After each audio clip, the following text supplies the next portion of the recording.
Good morning students. आज का हमारा टॉपिक है मृदा अपरदन पर प्रभावी नियंत्रण या प्रबंधन किस तरीके से किया जाए। मृदा एक महत्वपूर्ण संसाधन है जिस पर प्रत्येक देश की अर्थव्यवस्था निर्भर करती है। भारत एक कृषि प्रधान देश है और भारत की लगभग 70% जनसंख्या प्रत्यक्ष एवं अप्रत्यक्ष रूप से कृषि पर निर्भर करती है और कृषि आप सभी को पता है मृदा के ऊपर निर्भर है। और साथ के साथ अगर हम बात करें तो मृदा अपरदन जो है वो पर्यावरण को असंतुलित करने का कार्य करता है। इसलिए मृदा अपरदन पर नियंत्रण या प्रबंधन विभिन्न वैज्ञानिक जो विधियां हैं या यांत्रिक विधियां हैं उनके द्वारा करके हम उस पर रोक लगा करके हम प्रबंधन कर सकते हैं। इसके अंतर्गत सबसे पहला जो पॉइंट है वो है हमारा वानस्पतिक आवरण तथा संरक्षी वनारोपण। वानस्पतिक आवरण से भूमि की नमी बनी रहती है और वर्षा की बूंदों के कारण मिट्टी का अपरदन नहीं हो पाता है। यदि वानस्पतिक आवरण से मृदा कण आपस में संगठित रहते हैं और वानस्पतिक आवरण में जल का प्रवाह जो है वो धीमा हो जाता है, इसलिए वो मृदा अपरदन को कम करता है। दूसरा कारक है समोच्च रेखीय जुताई। इसके अंतर्गत ढालू भूमि पर समोच्च रेखाओं के अनुसार कृषि कार्य किए जाते हैं जिसमें ढाल की प्रवणता अवरुद्ध होकर जल के बहाव को नियंत्रित करती है। परिणाम स्वरूप अपरदन में कमी आने लगती है। तीसरा कारक है हमारा वेदिकाकरण।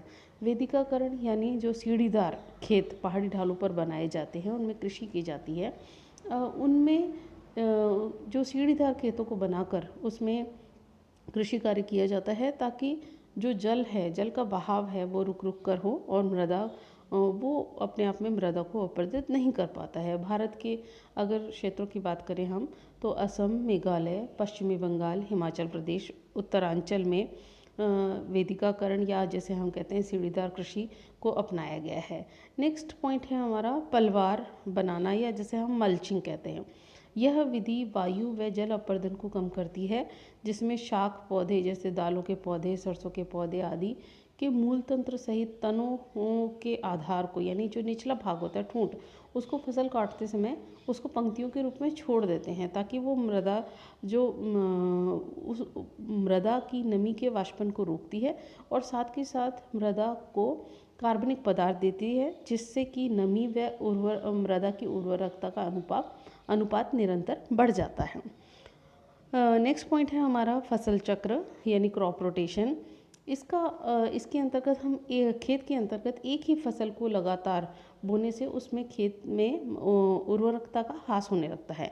अतः जलवायु दशाओं के अनुसार हम साल के अंतर्गत 2 या 3 फसलें उगाते हैं, लेकिन क्रमवार यानी हर 2-3 साल के पश्चात इसके अंतर्गत उसको फसल को परिवर्तित करते रहना चाहिए और इसे ही क्रॉप रोटेशन या फसल चक्र कहते हैं।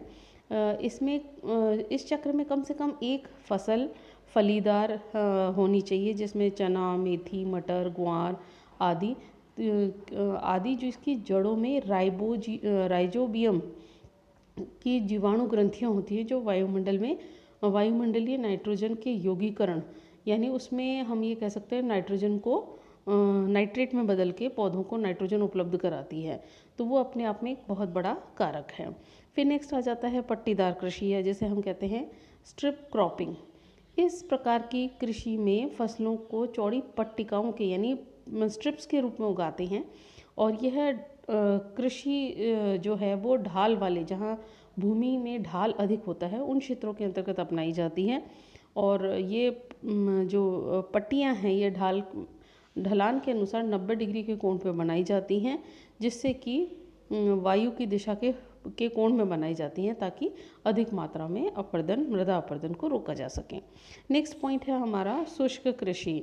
ड्राई फार्मिंग का अर्थ यह है कि जो वर्षा जिन क्षेत्रों में वर्षा कम मात्रा में पाई जाती हैं उन क्षेत्रों के अंतर्गत ऐसी फसलों को लगाया जाए जो कि कम पानी चाहने वाली हों और उन्हीं के अंतर्गत वो पर्याप्त रूप से फल फूल सकें।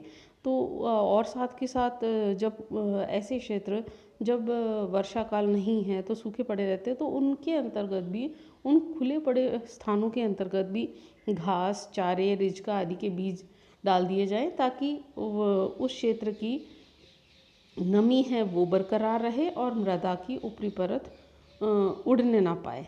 नेक्स्ट हमारा पॉइंट है स्थानांतरित कृषि पर प्रतिबंध।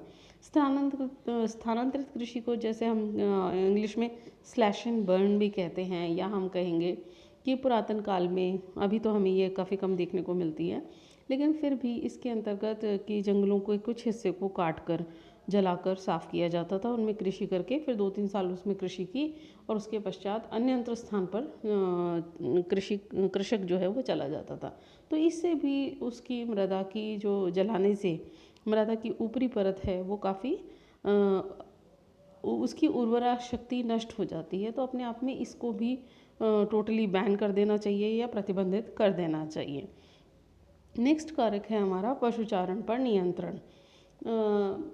अनियंत्रित पशुचारण भी वनस्पति के आवरण को समाप्त करके मृदा अपरदन को बढ़ावा देता है, क्योंकि जो हमारे भेड़ बकरियों के खुर हैं वो वनस्पति की अंतिम पत्तियों और जड़ों को उखाड़ देते हैं। तो इसलिए अनियंत्रित पशुचारण पर रोक होनी चाहिए और इसके लिए हमें पशुओं के लिए स्थायी चारागाह बनाकर इसे नियंत्रित करना चाहिए। 10th पॉइंट है अवनालिका नियंत्रण, जो गली कंट्रोल जिसे हम कहते हैं। तो अवनालिका नियंत्रण के अंतर्गत जो छोटी छोटी स्ट्रीम्स बन जाती हैं, जो इसमें निरंतर मृदा का अपरदन होता है, तो उस समस्त क्षेत्रों के अंतर्गत जैसा वहाँ का पर्यावरण है या जैसा भी वहाँ पे प्राकृतिक तत्व वहाँ मौजूद हैं, उन्हीं के माध्यम से उन्हीं के माध्यम से मृदा के अपरदन को रोका जा सकता है। जैसे मान लीजिए किसी भी एक क्षेत्र में मान लीजिए बालू मिट्टी ज़्यादा है, तो बालू के कट्टों प्लास्टिक के कट्टों में भर के उसके रोक नियंत्रित किया जा सकता है। अगर मान लीजिए किसी क्षेत्र में वनस्पतिक आवरण ज़्यादा है, तो वनस्पति की कटीली झाड़ियाँ या पत्तियाँ या उसकी जो डंठल हैं या वनस्पति को काटकर जो मृदा अपरदन का मार्ग है उस क्षेत्र में डाल दिया जाए, तो उसके बहाव मृदा अपरदन के अंतर्गत जो पानी का बहाव है उसको नियंत्रित करके हम मृदा अपरदन को रोक सकते हैं। तो इसलिए अवनालिका अपरदन में इसमें जलीय स्थिति, तलछट की मात्रा, मृदा का प्रकार कैसा है या वनस्पति उस क्षेत्र की कैसी है, ये सब कारक भी निर्भर करते हैं। फिर नेक्स्ट आ जाता है बाढ़ क्षेत्रों का संरक्षण। बाढ़ के दौरान भी हम देखते हैं कि मृदा का ह्रास होता है। बाढ़ग्रस्त क्षेत्रों के अंतर्गत जो मिट्टी है, उर्वरक मिट्टी अन्यंत्र क्षेत्रों में बहकर चली जाती है, तो वो भी एक कारक है। तो इन क्षेत्रों का भी प्रभावी नियंत्रण होना चाहिए। जगह जगह पे जो डैम्स हैं उनको बनाकर बाढ़ की पुनरावृत्ति ना हो, इसको रोका जा सकता है। मैं समझती हूँ इन पॉइंट्स को आप लोगों ने समझा होगा। धन्यवाद।